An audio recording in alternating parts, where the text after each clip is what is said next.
Boa noite, sejam todos bem-vindos a mais uma transmissão dominical que nós estamos fazendo durante esse período de pandemia. Eu espero que todos os irmãos estejam bem, todos os irmãos estejam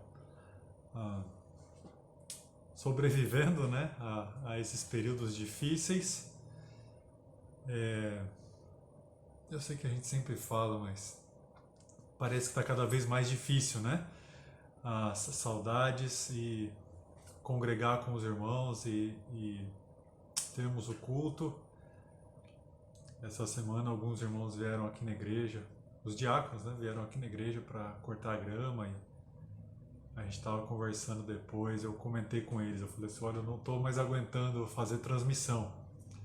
Eu sei que tem um propósito e nesse período é importante, mas de verdade não vejo a hora de nós podermos estar reunidos para louvarmos a Deus como igreja. E até comentei com eles, né? Mesmo que quando libere para um número menor de pessoas, a gente faz 2, 3 cultos, mas eu não vejo a hora disso acontecer. Então vamos iniciar. Nós temos por costume eu ler a letra de um hino para os irmãos, conversarmos um pouquinho sobre um hino, meditarmos na letra. E hoje eu queria compartilhar com os irmãos a letra de um hino, que é do Hinos de Louvor, número 2, número 27. Número 27 do Hinos de Louvor, número 2, chama Tão Grande é Seu Amor. A letra dele diz assim: Ó, que dia feliz quando encontrei em Jesus a salvação, pois com fé a paz nele alcancei, dos pecados deu-me o perdão. Vou contar a velha história de sua graça e seu favor, com meu coração render-lhe glória, pois tão grande é o seu amor. Segunda estrofe diz: ó, que dia feliz quando encontrei o descanso em meu Jesus. Sua luz em mim eu então ganhei, recebi as bênçãos na cruz. E a terceira estrofe: ó, que dia feliz quando entreguei minha culpa a Jesus. Nele o perdão eu então gozei, pois por mim morreu lá na cruz. Vou contar a velha história de sua graça e seu favor, com meu coração render-lhe glória, pois tão grande é o seu amor. Pois tão grande é o seu amor. Nós, aos domingos, estamos vendo uma história de amor, né? Entre outras coisas, aí a história de Boaz e Ruth, e isso nos faz lembrar do amor de Cristo por nós. Tão grande amor, né, que é a ponto dele se sacrificar por nós. Então, eu achei bem interessante a letra desse hino. Além de ler, eu também gostaria que os irmãos ouvissem esse hino. Então, eu espero que os irmãos apreciem esse hino, que nós vamos não só poder pensar na letra, como já lemos, mas ouvir também.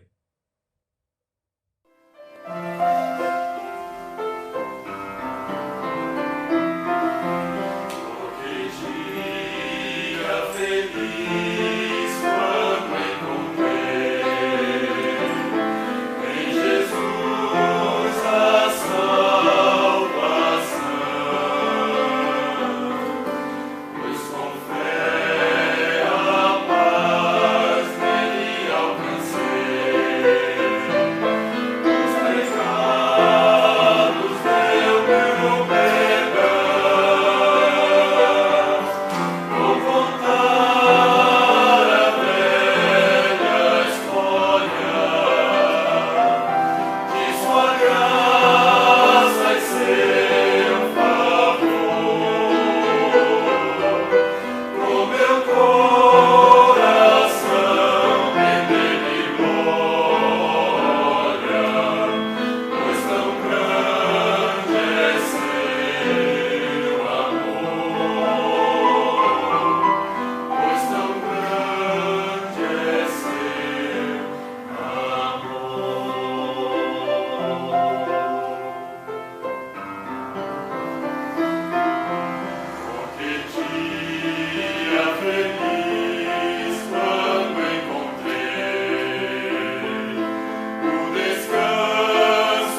Muito bem, espero que vocês tenham gostado.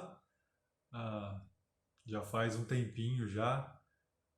Foi em 2013 e o conferencista foi numa conferência que a gente cantou esse hino. O conferencista, inclusive, era o pastor Rubens, lá no seminário.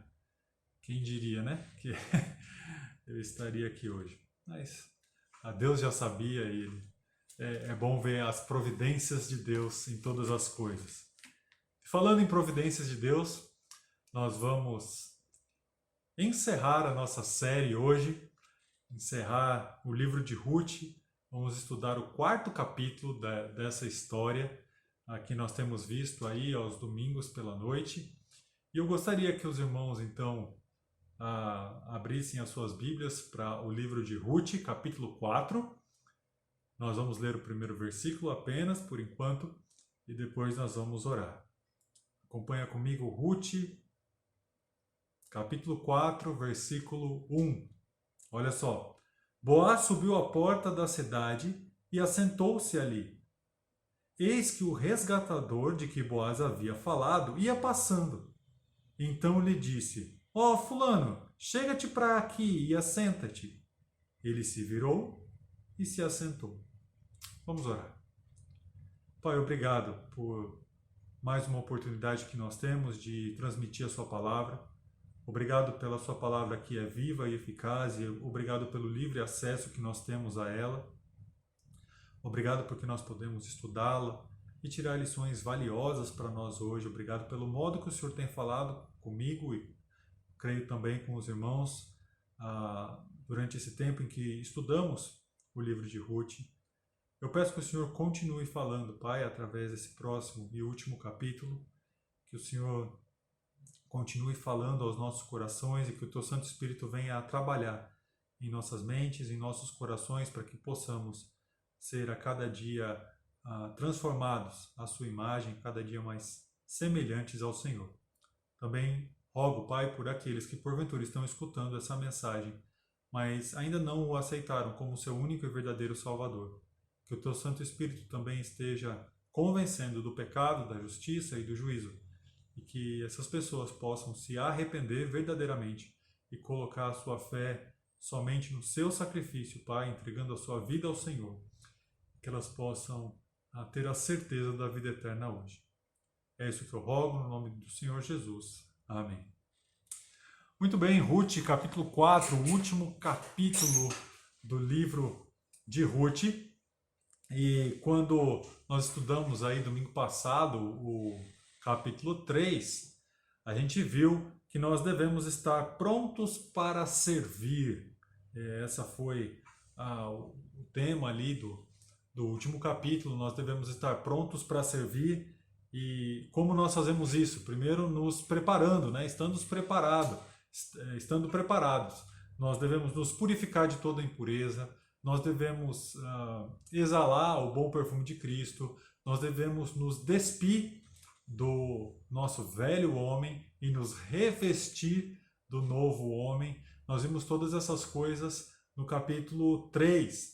Né? Lembra que Ruth ela se prepara para encontrar com Boaz e ela também se sujeita não apenas ao que Noemi fala, mas também ao que Boaz fala. Né? Então, primeiro ela se prepara, depois ela se sujeita, não era o que ela achava, quando ela queria, do jeito dela, mas era da maneira que Noemi e Boaz, principalmente, a orientaram.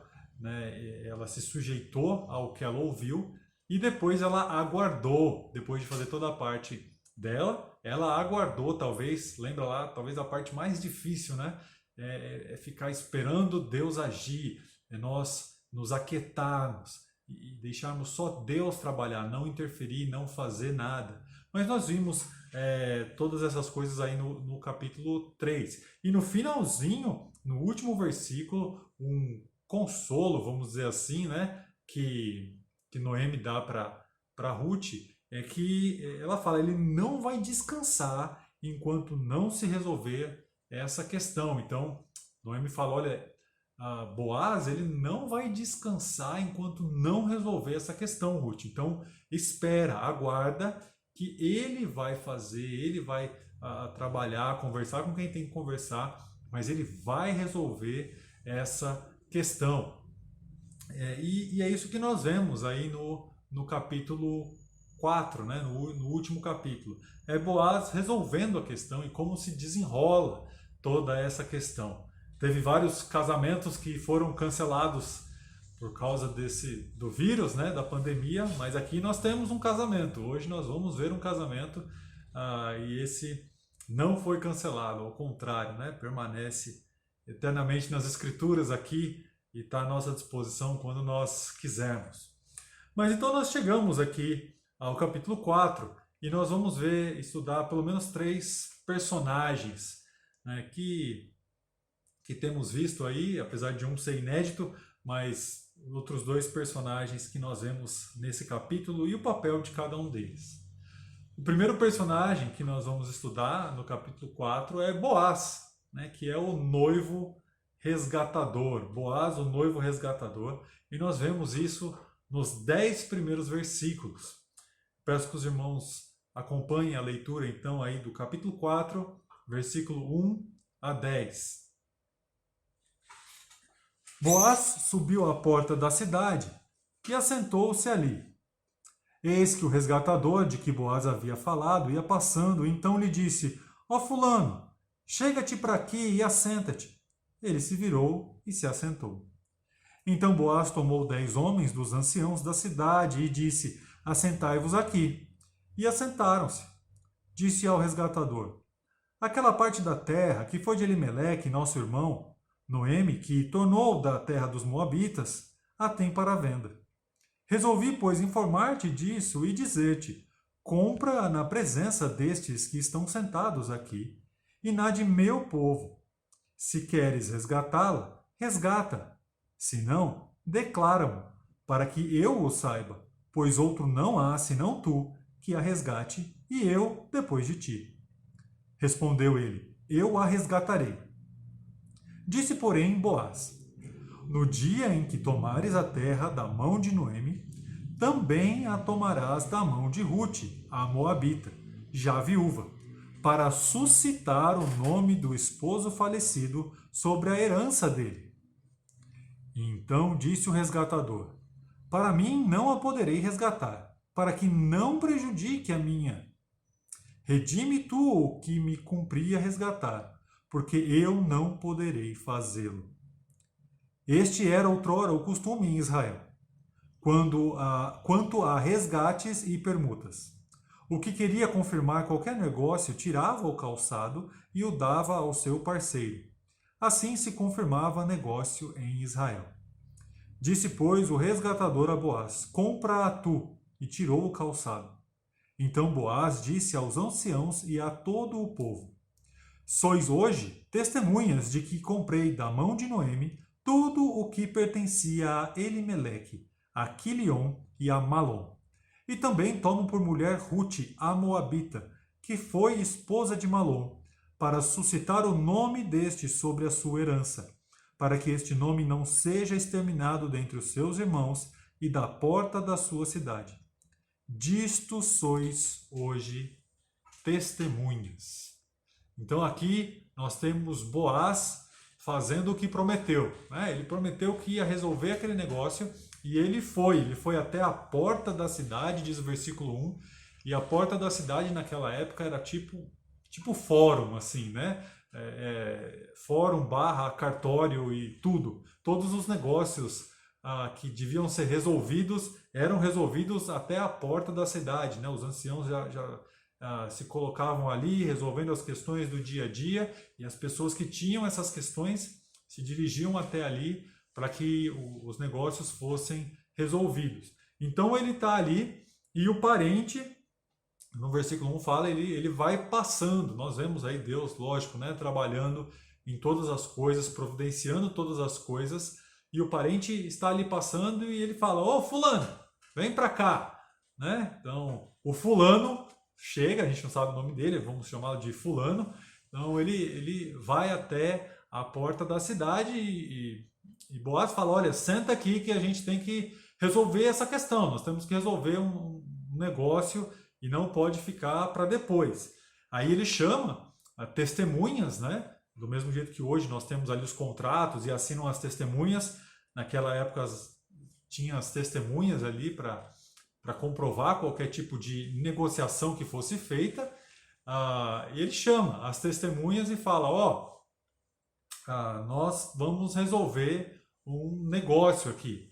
E aí ele começa a explicar o negócio. Ele fala: olha, aquela terra que Elimeleque deixou, né, que agora está nas mãos de Noemi, ela precisa de um resgatador. Noemi e Ruth eram pobres, né, elas não tinham como resgatar a terra, então ele fala: olha, ela precisa de um negócio. E ele fala só da terra.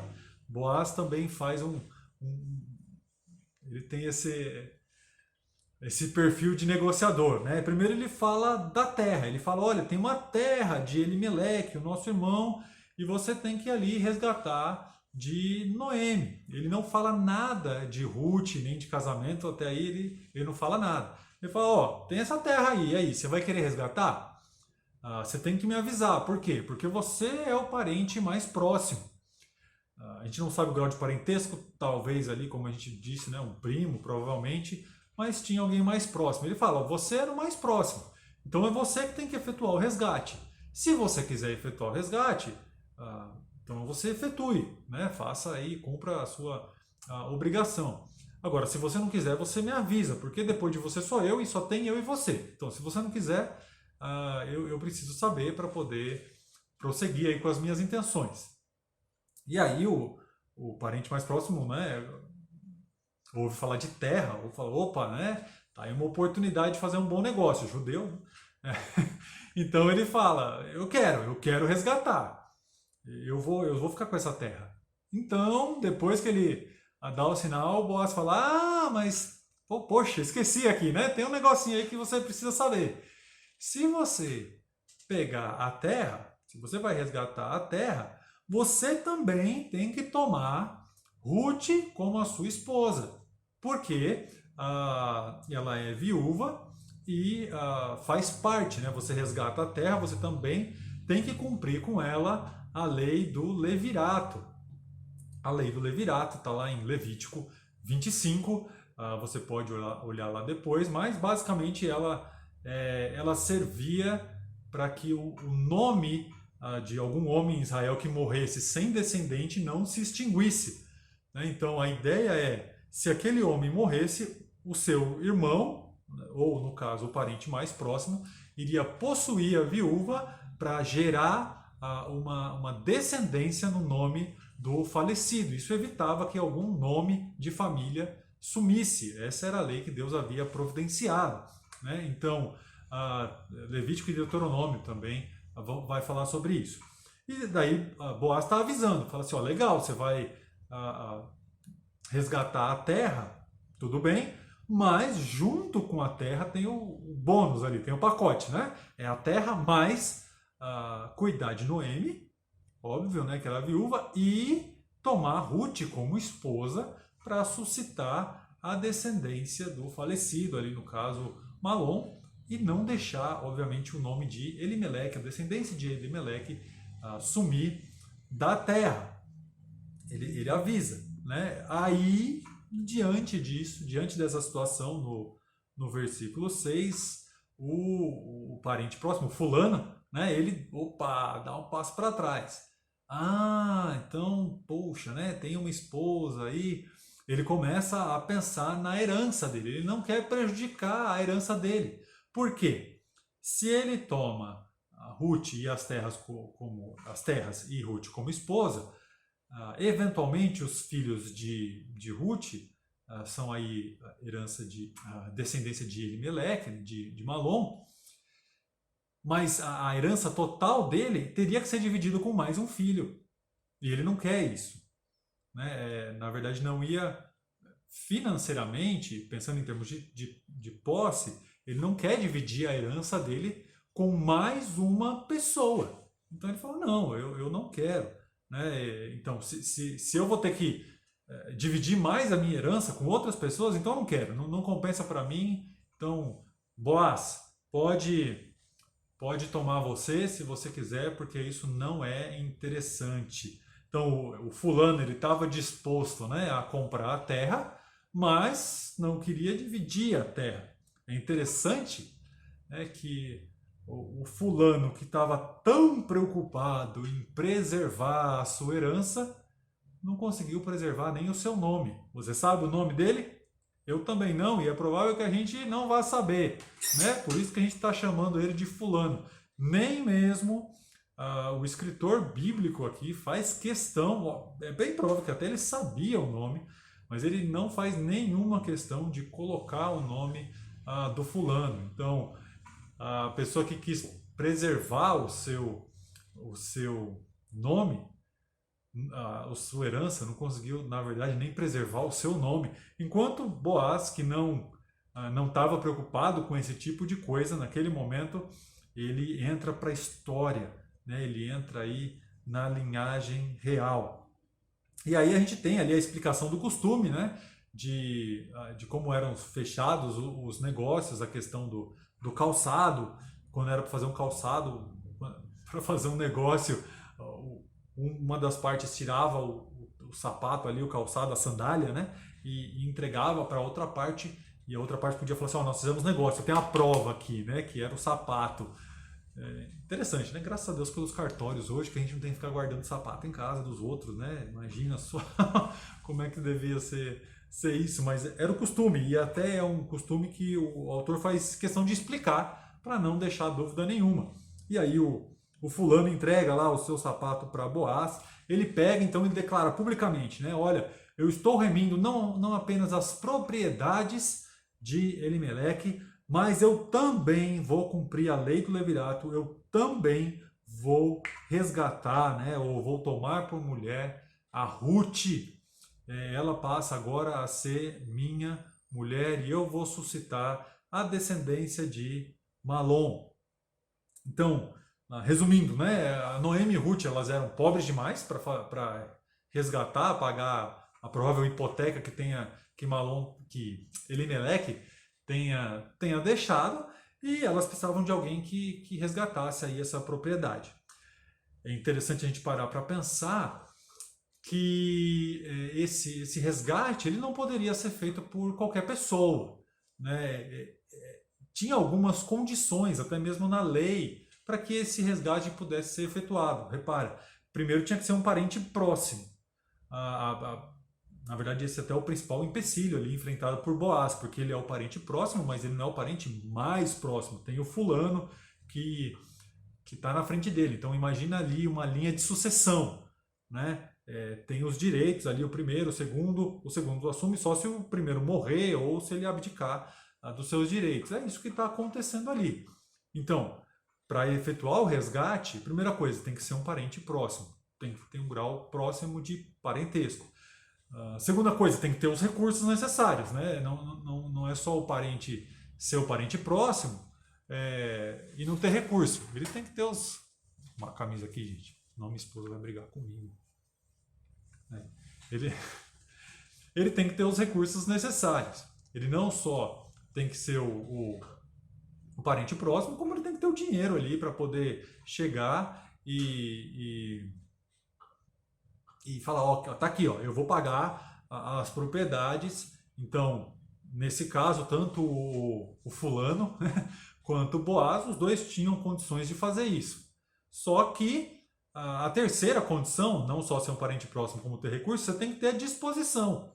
Você tem que querer fazer. E o fulano, ele não quer fazer.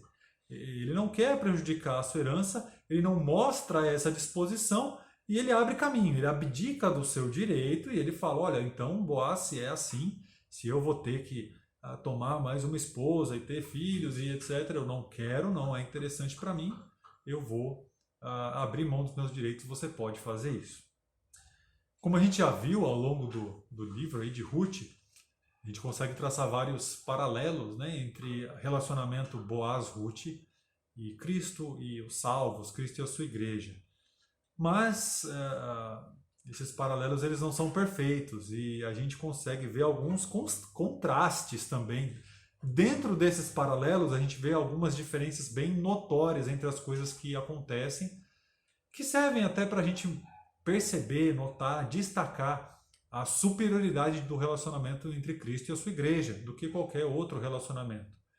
Pensa na questão da proximidade, né? Se Boaz tinha que ser um parente próximo, que ele era, Cristo se fez homem. Ele se tornou próximo a nós. Ele se aproximou de nós, se tornando carne e osso, para que ele pudesse nos resgatar ao morrer na cruz do Calvário. O livro de Hebreus vai falar isso lá no capítulo 2. Ele se tornou, então vamos dizer assim, né, o nosso parente próximo e assim ele vai continuar por toda a eternidade. Ele é eternamente homem. Repara na diferença que Boaz ele teve que entregar uma parte da sua riqueza para adquirir aquelas terras, né? Ele teve que pagar uma parte da sua riqueza para adquirir aquelas terras. Mas Cristo, quando foi adquirir a sua noiva, ele entregou-se a si mesmo. Ele deu de si mesmo. E esse é um grande contraste, né, que mostra aí a superioridade do relacionamento de Cristo. Pensa na segunda coisa, que eram os recursos. O Boaz, ele tinha os recursos, mas o outro fulano, né, o fulano também tinha os recursos. Boaz não era o único que tinha. Mas para resgatar a sua noiva, para nos resgatar, Cristo é o único que tem os recursos para o nosso resgate, que é o seu sangue, vai falar em Efésios capítulo 1. Cristo nos comprou com o seu sangue e é só o sangue de Cristo que pode nos resgatar, que pode nos remir, mais nada. Enquanto Boaz tinha um outro resgatador na sua frente, alguém que cumpria ali as exigências, Cristo é único. Só Ele tem os recursos que podem nos resgatar, que podem nos remir. Né? E quanto à disposição, mais claro, Boaz ele não teve que morrer, ele não teve que dar a sua vida para conseguir casar com Ruth. Mas Cristo ele entregou a sua própria vida. Ele não só veio como homem, como ele estava disposto a morrer e morrer uma morte de cruz. Então, apesar de ter alguns paralelos aí nos relacionamentos, a gente pode ver indiscutivelmente a superioridade do amor de Cristo, o grande amor de Cristo por nós, retratado, de certa forma, no amor de Boaz por Ruth, mas de uma maneira infinitamente maior, né? Uma maneira imensurável, que a gente de fato nunca vai conseguir compreender perfeitamente. Esse é o tamanho do amor de Cristo por nós. Então esse foi o primeiro personagem aí que nós vemos nesse capítulo. Mas nós temos um segundo personagem aí que é Ruth, né? A própria Ruth. Se Boaz era o noivo resgatador, Ruth é a noiva resgatada, a noiva resgatada. Olha os versículos 11 e 12 do capítulo 4, versículos 11 e 12. Todo o povo que estava na porta e os anciãos disseram: somos testemunhas. O Senhor faça a esta mulher que entra na tua casa como a Raquel e como a Lia, que ambas edificaram a casa de Israel. E tu, Boaz, ate valorosamente em Efratá, e faze-te nome afamado em Belém. Seja a tua casa como a casa de Pérez, que Tamar teve de Judá, pela prole que o Senhor te der desta jovem. Então, olha só, depois de feito o negócio, as testemunhas saem, né? As testemunhas, e a ideia é que não só as testemunhas, mas todo o povo que está ali, fala o versículo 11, né? Todo o povo e as testemunhas e os anciãos que ele tinha chamado para ser testemunha do negócio, eles declaram: olha, nós somos testemunhas daquilo que você está fazendo. E eles declaram uma bênção aí sobre Boaz, que inclui, né, até fala bastante, fala quase mais de Ruth mesmo do que de Boaz. Ruth é comparada no versículo 11 a Raquel e a Lia, as esposas de Jacó, mãe aí de Israel, é o que eles consideram, né, mãe das tribos de Israel. Eles desejam que ela fosse fértil. Ele fala Efratá, né, que tá o significado aí, que você seja fértil. Esse é o significado quando eles falam isso. E que você fosse ilustre, que você seja conhecido, que você seja famoso, mas no sentido de estar fazendo o correto, né? Eles fazem também a comparação especificamente com alguém da tribo de Judá, né, que é Pérez, filho de Judá com Tamar. E eles fazem essa comparação justamente porque tanto Elimeleque, obviamente, quanto Boaz, eles são da tribo de Judá. Então ele fala não só como Israel, que é o exemplo maior, como também acontece já na sua tribo, a tribo de Judá, a qual você pertence, que você possa ser uma bênção para Israel, uma bênção para a tribo de Judá. É interessante, né, que eles colocam aqui a questão de filhos como bênção, como a Bíblia toda, né, e não como um peso. Existem estudos que mostram aí famílias querendo ter cada vez menos filhos, né, e apesar do que se fala, o fato é que não tem nada a ver com questão financeira, né? Tem a ver com egoísmo mesmo, tem a ver com a maioria das vezes, né? Tem a ver com egoísmo, tem a ver com não atrapalhar a minha vida, não atrapalhar a minha carreira. Então, pouco, na verdade, tem a ver com a questão financeira. Esses dias atrás eu estava lendo uma matéria sobre até a questão da pandemia, né? As crianças em casa, as pessoas fazendo o trabalho em casa, né? Trabalhando de casa e tudo mais, e muitos falando: agora eu estou descobrindo como é ser pai e tudo mais, dá muito trabalho, eu nunca imaginei que fosse isso e aquilo, porque as pessoas têm delegado cada vez menos responsabilidade para com os filhos, têm delegado cada vez menos tempo para com os filhos, né? E nesse período eles estão redescobrindo, ou aprendendo, ou descobrindo, né, na verdade, como é isso, ou como isso tem que acontecer. Esse tempo de pais ensinarem filhos, estarem com filhos, empenharem tempo com os filhos em suas atividades, sejam elas de escola, de outras coisas, né? Ou de entretenimento mesmo, né? De brincar, de estar junto, sempre foi papel dos pais. Não está sendo papel dos pais agora só por causa da quarentena. Infelizmente, muitos pais têm descoberto isso e muitos pais têm visto o trabalho que dá isso, né? Mas o fato é que filhos são bênção.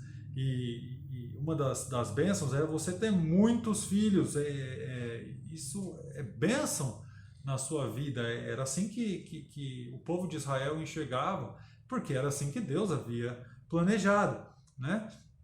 E quando Boaz, então, aí voltando para o texto, quando Ruth confia, né, em Boaz, lembra lá no capítulo 3 que a gente falou da espera, né, que ela tinha que esperar, agora ela espera e ela confiou em Boaz. Olha só quantas mudanças aconteceram, porque ela confia em Boaz, porque ela aguarda Boaz fazer as coisas que ele havia prometido fazer. Ela passa de alguém solitária, né, viúva, a uma mãe de família novamente. Ela reencontra o amor ali, nesse sentido, né, de ter uma família, ter um marido e tudo mais. Ela sai do trabalho, ela tinha um trabalho duro, um trabalho braçal, né, para sustentar a sua família, agora ela pode descansar, que Boaz vai sustentar ela e obviamente a sua sogra.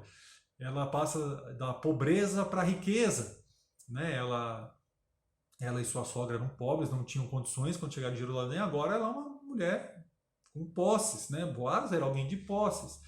Ela deixa de ficar preocupada com a situação dela, com as situações dela, né, de alimentação, de sustento, e agora ela pode descansar, ela tem segurança na pessoa de Boaz. Ela sai de uma situação desesperadora, né, e para uma situação esperançosa.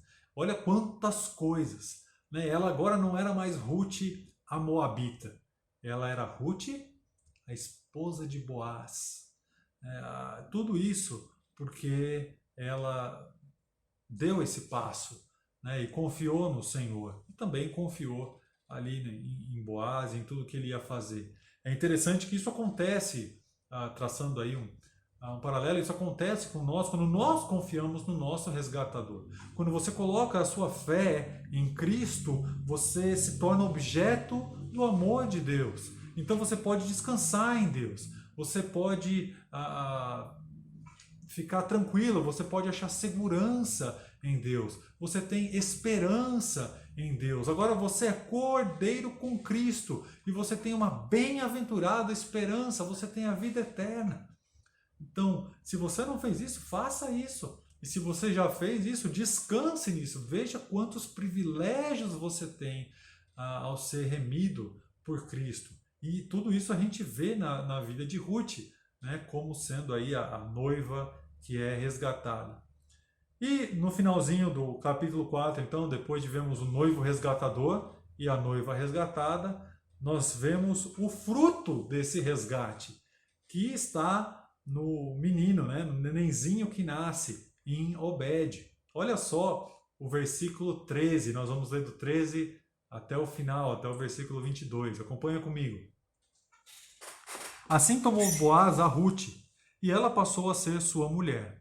Coabitou com ela, e o Senhor lhe concedeu que concebesse, e teve um filho. Então as mulheres disseram a Noemi: Seja o Senhor bendito, que não deixou hoje de te dar um neto, que será teu resgatador, e seja afamado em Israel o nome deste.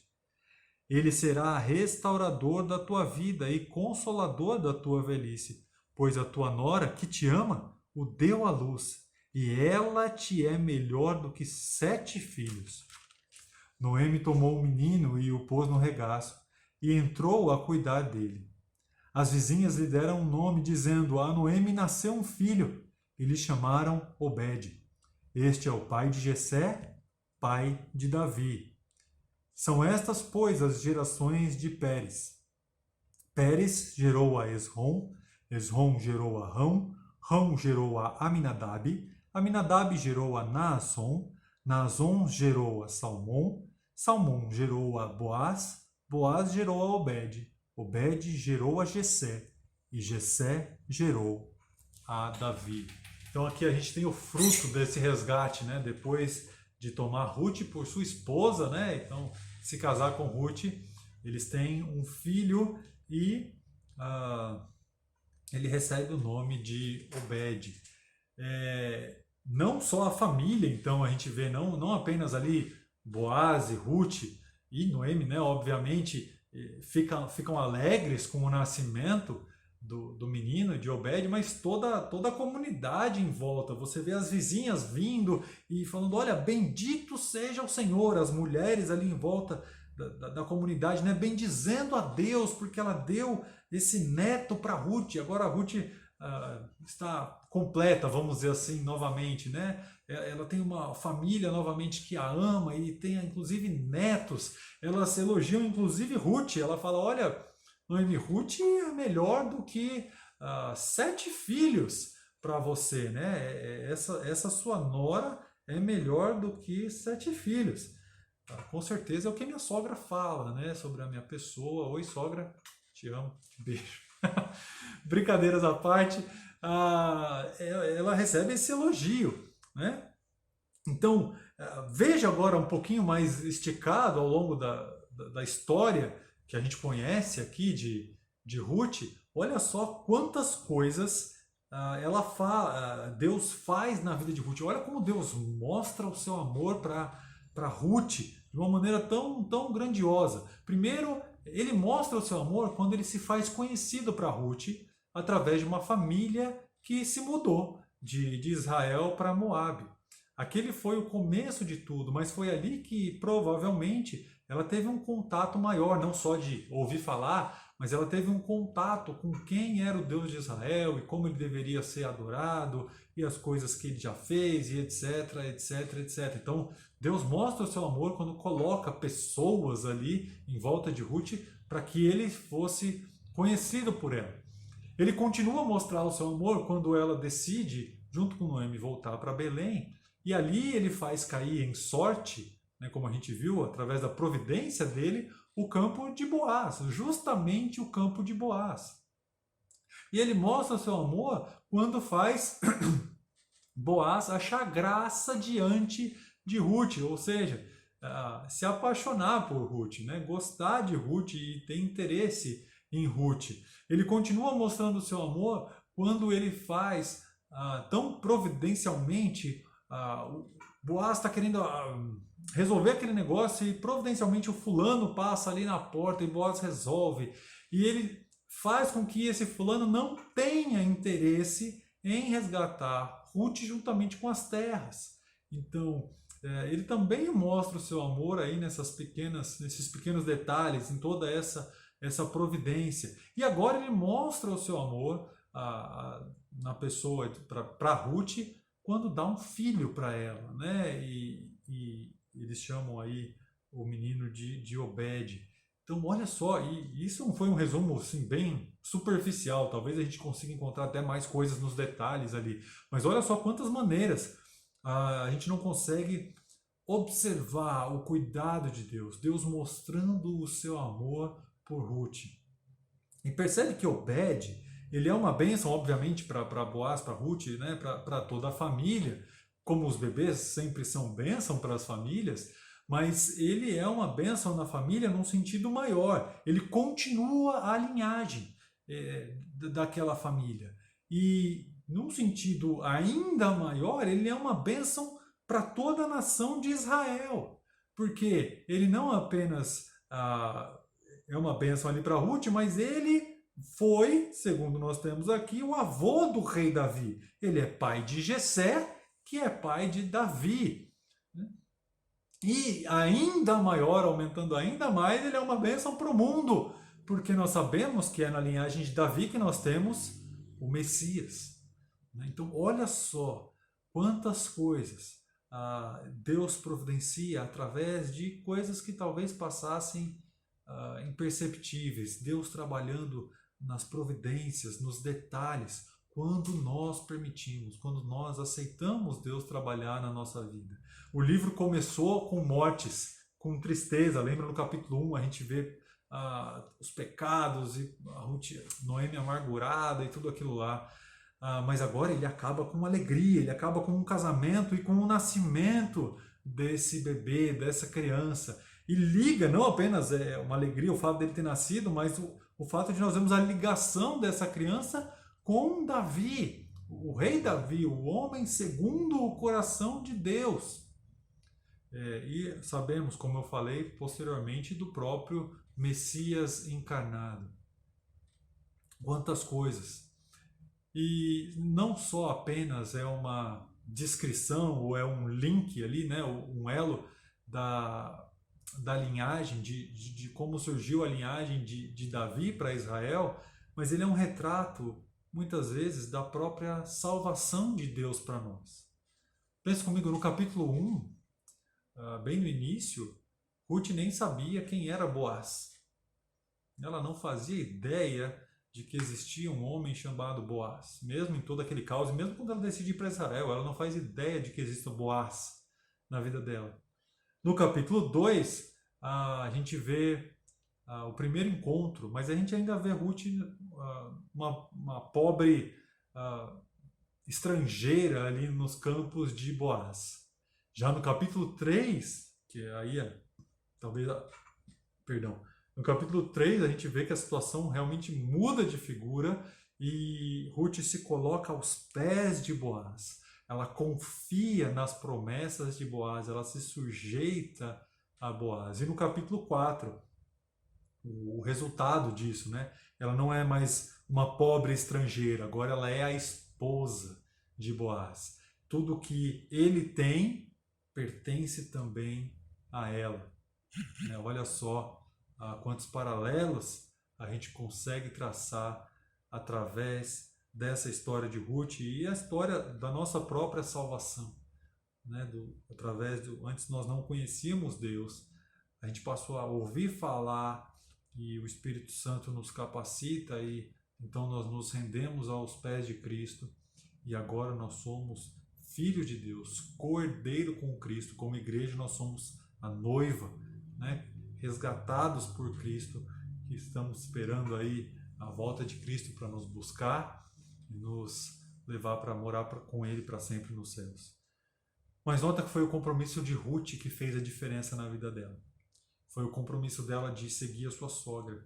Foi o compromisso dela de trabalhar para trabalhar e confiar nas promessas de Deus. Foi o compromisso dela de se sujeitar. Foi o compromisso dela de obedecer a Deus em todas essas questões. Esse compromisso que ela teve em obedecer a Deus em todas as coisas foi o que deu possibilidade, deu liberdade para as providências de Deus na vida dela em vários pontos que nós vimos essa noite. Você tem esse compromisso? Você já colocou a sua fé em Cristo? Você já o aceitou como seu único e verdadeiro Salvador? Caso você não tenha feito isso ainda, você pode fazer isso hoje, aonde você estiver. Você pode orar a Deus e rogar a Deus para que Ele entre no seu coração e mude a sua vida e te dê a certeza da vida eterna, e te dê uma esperança que está além desse mundo. E se você já fez isso, você tem se colocado à disposição de Deus para que Deus possa trabalhar na sua vida e colocar todas essas coisas providenciais na vida dela, na sua vida, como fez na vida de Ruth. Veja, Deus não está alheio a nenhum detalhe.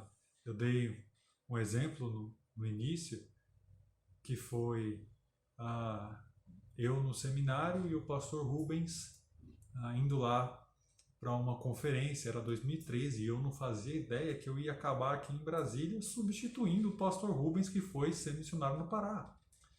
Mas Deus já estava trabalhando nas coisas desde aquele tempo. Então veja, tudo que nós precisamos fazer é nos colocar à disposição e deixar Deus trabalhar na nossa vida. Ele começou a boa obra em nós e Ele vai completar essa boa obra. Nós devemos estar dispostos e devemos trabalhar alegres, deixar Deus trabalhar na nossa vida, estando alegres, porque a nossa esperança não está aqui, a nossa esperança é estar com Ele por toda a eternidade. Então, rogue a Deus e permita que o Espírito Santo trabalhe na sua vida, apontando aquelas áreas onde você não tem se colocado inteiramente à disposição de Deus, para que Ele trabalhe na sua vida, para que Ele possa de fato fazer as coisas no tempo dele, do jeito dele, e providenciar todas as coisas, para que quando Ele volte, Ele nos encontre servindo, Ele nos encontre fiéis, e que nós possamos estar com Ele felizes, né, para sempre. As pessoas dizem isso no casamento, né, felizes para sempre. Nós temos a esperança do que é isso de verdade. Eu espero que nós estejamos vivendo com foco nessa esperança e em mais nada. Vamos orar. Pai, nós agradecemos ao Senhor por esse dia. E nós agradecemos ao Senhor por esse livro que nós pudemos estudar essa noite. Esses últimos domingos, na verdade, o livro de Ruth. Muito obrigado, Pai, pelas grandes e preciosas lições que nós tiramos desse livro. Que nós possamos, Pai, não apenas ter o conhecimento intelectual, mas que nós possamos aplicar isso nas nossas vidas. E que nós possamos viver olhando, Pai, para o Senhor, sabendo que o Senhor não erra, o Senhor é perfeito, o Senhor tem todas as coisas já determinadas no seu tempo perfeito, e que nós possamos apenas nos colocar à disposição do Senhor para sermos usados na Tua obra, e que nós possamos ser encontrados fiéis, Pai, fazendo isso, até que o Senhor volte para nos buscar. Mais uma vez, muito obrigado pela grande oportunidade que tivemos ao estudar esse livro. É o que eu oro no nome santo do Senhor Jesus. Amém. Irmãos, mais uma vez obrigado. Tenham todos um excelente domingo, uma excelente noite, uma excelente semana e até breve. Tchau, tchau.